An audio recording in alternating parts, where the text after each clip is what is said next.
easy, it sounds simple, and it should be. But we need someone who has the courage to go back and actually do it. And I commit, I'll do it. I will work towards that end. How do you free up the system? Return to the system as it was when Ellis Island was in business. Think about this. Back when Ellis Island was around, many of our ancestors came through Ellis Island. What happened is if you made it to Ellis Island, you stood in line. Okay? You got to the front of the line, you filled out a questionnaire, 30 questions. Okay? You took a physical to show that you weren't bringing any diseases that we had eradicated from the country. Okay? You proved that you were not going to be a burden on society. Do you remember when people needed sponsors to get here? Okay? They still do. Okay, good. Well, those who officially get here. Right. Prove that you are not going to be a burden on society, either through a sponsor or a job or independent wealth. Okay? Pledged loyalty to the nation that you're entering into, and you were let in. Why we can't return to the Ellis Island system is beyond me.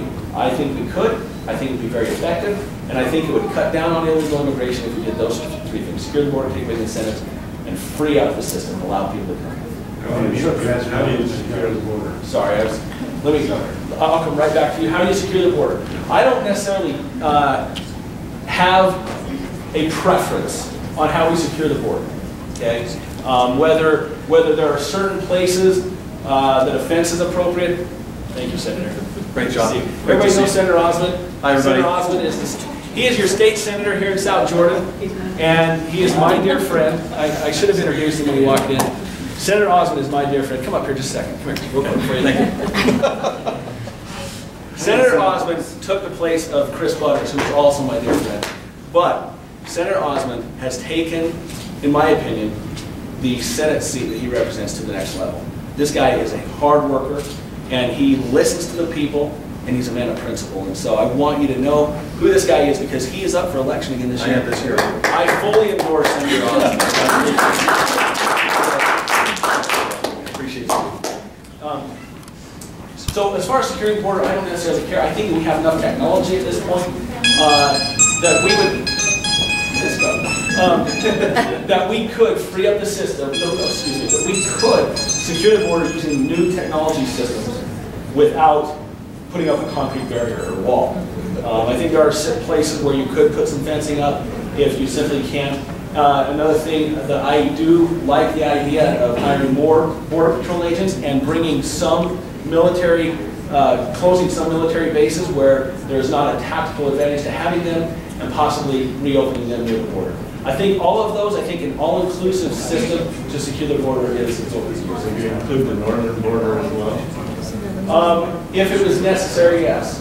But statistically, it's not necessary right now, because the vast majority of illegal immigration in the state of, or in the country comes from the southern border. The vast majority, because typically Canada has a very tight border security, and so they monitor it tougher than we do. And so, is it a necessity in the northern border?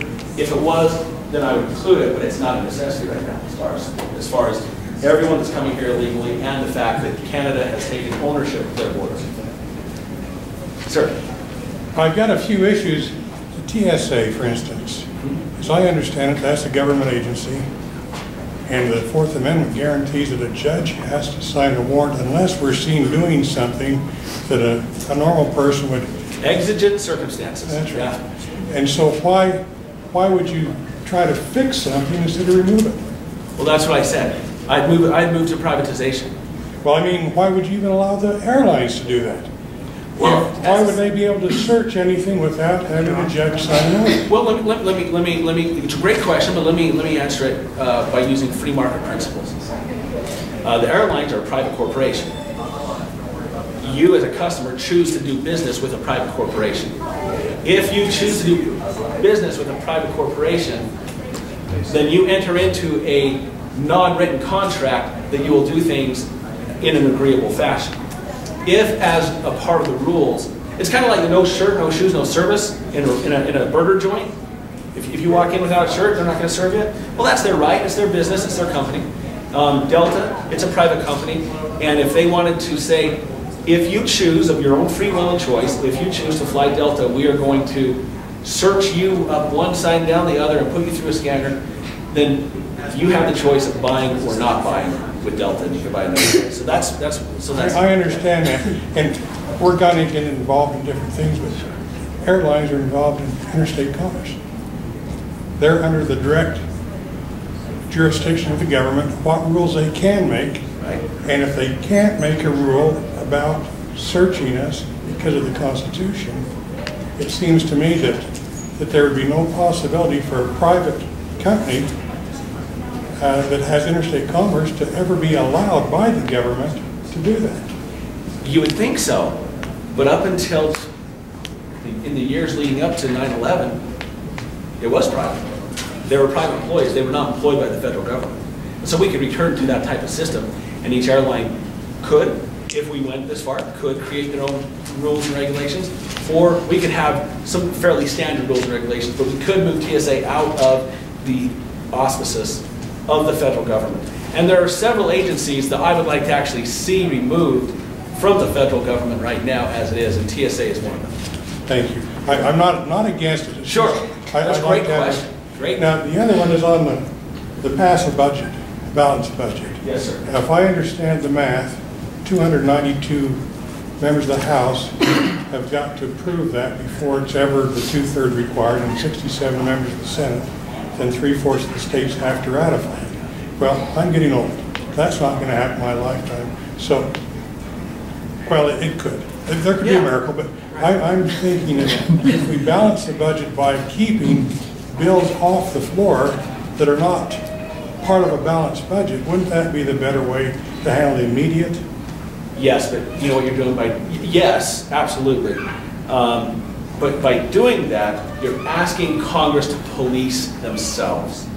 And they have proven that they are wholly incapable of controlling their insatiable appetite to spend your money.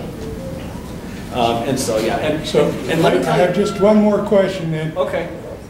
As a member of the House, would you promise us that you would not ever sign anything that you do not have authorization to pass, that is not constitutional? No matter how good it is, no matter how many, if every person in the state of Utah asked you to vote for that, would you say, I will not do it because I don't have the authority?